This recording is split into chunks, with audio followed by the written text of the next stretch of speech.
No tuition fee, no IELTS, monthly stipend. কি এই কথাগুলো শুনতে খুবই আই ক্যাচিং মনে হচ্ছে না? তেমনই আই ক্যাচিং একটি স্কলারশিপ হলো কাজাখস্তান গভর্নমেন্ট স্কলারশিপ। আজকের এই ভিডিওতে আমি কাজাখস্তান গভর্নমেন্ট স্কলারশিপ সম্পর্কে বিস্তারিত আলোচনা করার ট্রাই করব। তো আর সময় নষ্ট না করে চলুন শুরু করা যাক। সো প্রথমত আমি আমার পরিচয়টা দিয়ে নিই। আমি শরীফুল ইসলাম। আমি বিবিএস করতেছি কাজাখস্তানে। এটা কাজাখস্তান গভর্নমেন্ট স্কলারশিপের আন্ডারে। কাজাখস্তান মধ্য এশিয়ার একটি দেশ। এটা মধ্য এশিয়ার সবথেকে উন্নত দেশ বলা চলে। সো কাজাখস্তান আসলে অনেক সুন্দর একটা দেশ। আমি যে জায়গাটাতে দাঁড়িয়ে আছি এই জায়গাটার নাম হচ্ছে কোকতবে। এই জায়গাতে থেকে পুরো সিটিটা দেখা যায়।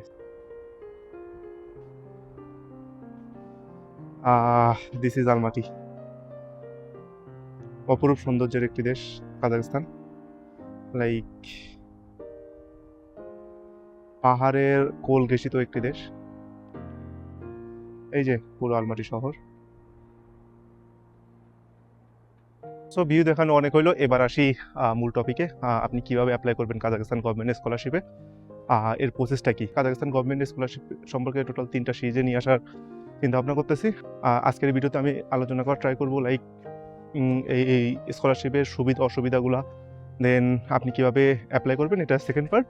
আর থার্ড পার্টে আপনাদের যে কোশ্চেনগুলো থাকবে ওই কোশ্চেনগুলো নিয়ে আলোচনা করার ট্রাই করবো। তো আশা করি আপনাদের সকল কনফিউশন দূর হয়ে যাবে। কাজাখস্তান গভর্নমেন্ট স্কলারশিপের আবেদন শুরু হয় 1 এপ্রিল থেকে 30 মে পর্যন্ত। তো আজকে আমি ভিডিও করতেছি এপ্রিলের শেষে। তো এখন আপনাদের হাতে অলমোস্ট 1 মাস সময় আছে।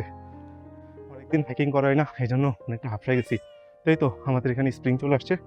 এখন থেকে আস্তে আস্তে হাইকিং করে স্টার্ট করে দিব, আর সাথে সাথে কিছু হাইকিংয়ের ভিডিও দেওয়ার ট্রাই করব। কাজাখস্তানের টপ র্যাঙ্ক ইউনিভার্সিটিগুলোর মধ্যে আছে আলফারাবি কাজাক ন্যাশনাল ইউনিভার্সিটি, যেটাতে আমি পড়তেছি। এছাড়াও আছে Satbayev university, Kazakh British technical university, Astana IT.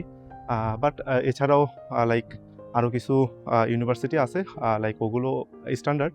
So এবার যারা স্কলারশিপে অ্যাপ্লাই করবে তাদের জন্য একটা দুঃসংবাদই বলা চলে, কারণ এইবার আমার ইউনিভার্সিটি আলফারাবি কাজাক ন্যাশনাল ইউনিভার্সিটি লিস্টে নাই। তো কেন নাই, কী জন্য নাই, তো এটা নিয়ে আলাদা একটা ভিডিওতে আলোচনা করব। সো এবার আসি একটা প্রশ্নে, আসলে কি কাজাখস্তান গভর্নমেন্ট স্কলারশিপ অর্থিত নাকি অর্থিত না। দেখো, এই কোশ্চেনটার অ্যান্সার আমি আসলে দুইভাবে দিতে যাচ্ছি।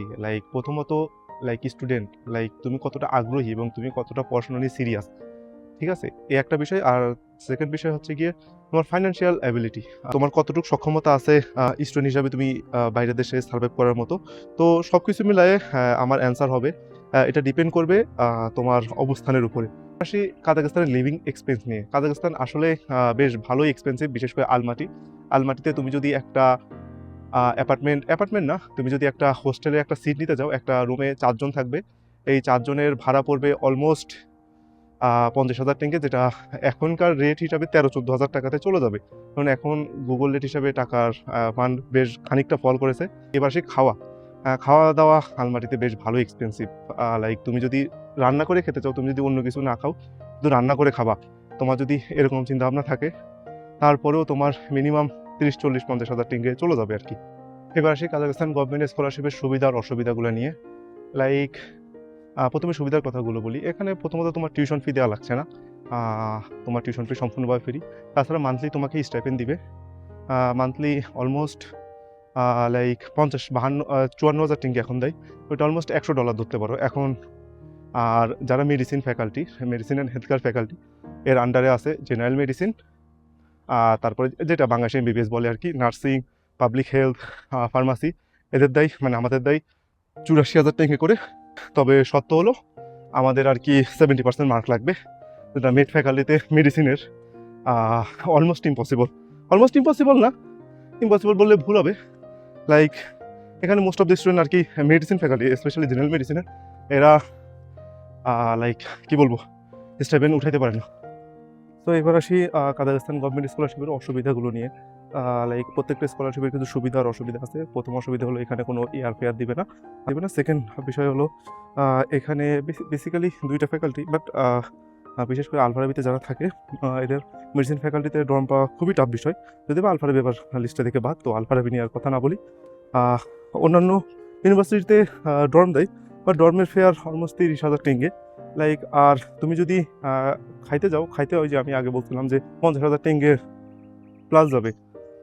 লাইক আমরা তো আর এখানে লাইক শুধু আলু ডাল ভাত এগুলো তো খাইতে পারবো না, আরও তো যদি তুমি মাছ মাংস খাইতে যাও মিনিমাম 40-50 হাজার টাকা যাবেই। এটা আমার হিসাব মতে, এটা নির্ভর করে এক একজনের লাইফস্টাইলের উপরে। সেক্ষেত্রে বাংলাদেশ থেকে তোমার অবশ্যই টাকা এনে চলতে হবে, তাছাড়া এটা সম্ভব না এখানে চলা। আর থার্ড যে বিষয়গুলো হলো, কয়েকটা ইউনিভার্সিটি যেমন কেবিটিতে শুনলাম ওদের পড়াশোনার পেশার বেশ ভালোই, তো ওইখানে স্টাইপেন্ড রাখা টাফ বিষয়। তো তোমার যদি স্টাইপেন্ড না থাকে তাহলে পুরো অলমোস্ট এখানে নর্মালি থাকতে আর খাইতে গেলে নর্মালি একটা মানুষের $200 খরচ হয়। তো সেক্ষেত্রে বাংলাদেশি টাকায় 25,000 টাকা, ঠিক আছে। তো মিনিমাম তোমার 25,000 টাকা তোমার ফ্যামিলি বেয়ার করতে হবে এখন। আর থার্ড, আর আমার কাছে সব থেকে লাইক বিরক্তিকর যে বিষয় হলো, এখানে আর কি মানুষজন ভালো করে ইংলিশ বলতে পারে না। এখানে কাজাখস্তানের ভাষা হলো কাজাক আর রাশিয়ান। তো সেই হিসাবে লাইক কি বলবো, কাজাক বা রাশিয়ান তোমার যদি জানা থাকে তুমি এখানে অনেক অ্যাডভান্টেজ পাবা, তুমি অনেক কিছু জানতে পারবা, শিখতে পারবা। বাট আমি অলমোস্ট 2.5 বছর হয়ে যাইতেছে আমার, আমি এখনো কাজাক বা রাশিয়ানের কও পারি না। ঠিক আছে, এটা সম্পূর্ণ আমার ব্যর্থতা, বাট যারা ভাষা শিখছে তারা লাইক আমার বন্ধু জুনিয়র যারা আছে যারা ভাষা শিখছে, এরা অনেক জায়গায় ট্যুর বলো বা নর্মাল লোকালদের সাথে কমিউনিকেশন বলো, ভাষা তো আসলে এটা সম্ভব না। তো সেক্ষেত্রে ওরা অনেকটা অ্যাডভান্টেজ পায়। তো তুমি যদি কাজাক বা রাশিয়ান ভাষা শিখে ফেলতে পারো, সেক্ষেত্রে তুমি ভালোই সুযোগ সুবিধা পাবা। আমরা বাংলাদেশিরা বাইরে গেলে সবথেকে প্রথম যেই জিনিসগুলো আর কি লক্ষ্য করি, বা যে জিনিসগুলো আমাদের মাথায় থাকে, ভাইয়া পার্ট টাইম জব করতে পারবো কিনা। তো কাজাখস্তানে আসলে স্টুডেন্টের জন্য পার্ট টাইম জব সম্পূর্ণ নিষিদ্ধ। ঠিক আছে, তুমি স্টুডেন্ট ভিসায়, যেটা আমরা C9 ভিসা ক্যাটাগরি বলি, সেই ভিসাতে তুমি পার্ট টাইম জব করতে পারবা না। তো তুমি যদি কখনো পুলিশ তোমাকে দেখে, তারা চাইলে তোমাকে ডিপোর্ট করে দিতে পারে, তাদের আইনে আছে।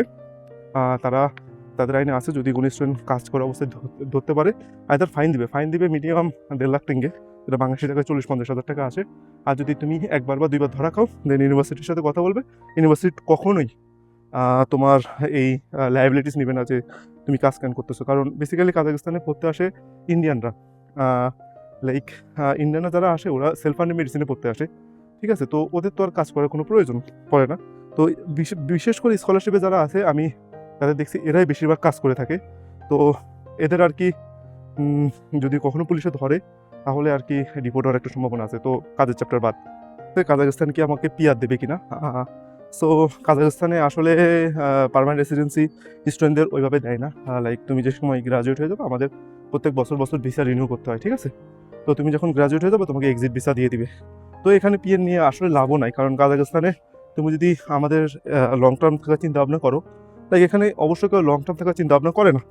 বাট তুমি যদি করো আর তুমি যদি কাজাখস্তানের পাসপোর্ট নিতে চাও, তো কাজাখস্তানের পাসপোর্টের সব থেকে বড় অসুবিধা হলো, লাইক এখানে তুমি ডুয়াল সিটিজেনশিপ নিতে পারবে না। তুমি যদি কাজাখস্তানের পাসপোর্ট নিতে চাও, কিন্তু তুমি বাংলাদেশের পাসপোর্টটা নিতে পারবে না। ঠিক আছে, তুমি এখানে হয়তোবা টাকা পয়সা খরচ করে তুমি হয়তোবা লাইক পার্মানেন্ট রেসিডেন্সি নিতে পারবা। বাট আর লাইক যারা স্টুডেন্ট আছে এদেরকে আমি কাউকেই দেখি নাই যে এরা লাইক কাজাখস্তানে থাকবে। তো আমি মনে হয় সব কিছুই বলে ফেলছি। তো আজকের মতো এতটুকুই। নেক্সট ভিডিওতে আমি কীভাবে তোমরা কারো সাহায্য ছাড়াই কীভাবে নিজে যে অ্যাপ্লাই করবা এই ভিডিওটা দিব। আর থার্ড ভিডিওতে আমি আসলে তোমাদের বিভিন্ন কোশ্চেনের যে আনসারগুলো আছে, লাইক ওই অ্যান্সারগুলো দেওয়ার ট্রাই করবো। তাহলে তোমরা কাজাখস্তান গভর্নমেন্ট স্কলারশিপ সম্পর্কে তোমাদের আর কোনো টেনশন থাকবে না, বা আর কাউকে কোনো কোশ্চেন আস্ক করতে হবে না। তো সবাই সুস্থ থাকবা, ভালো থাকবা। আল্লাহ হাফিজ। আজকের মতো এতটুকুই।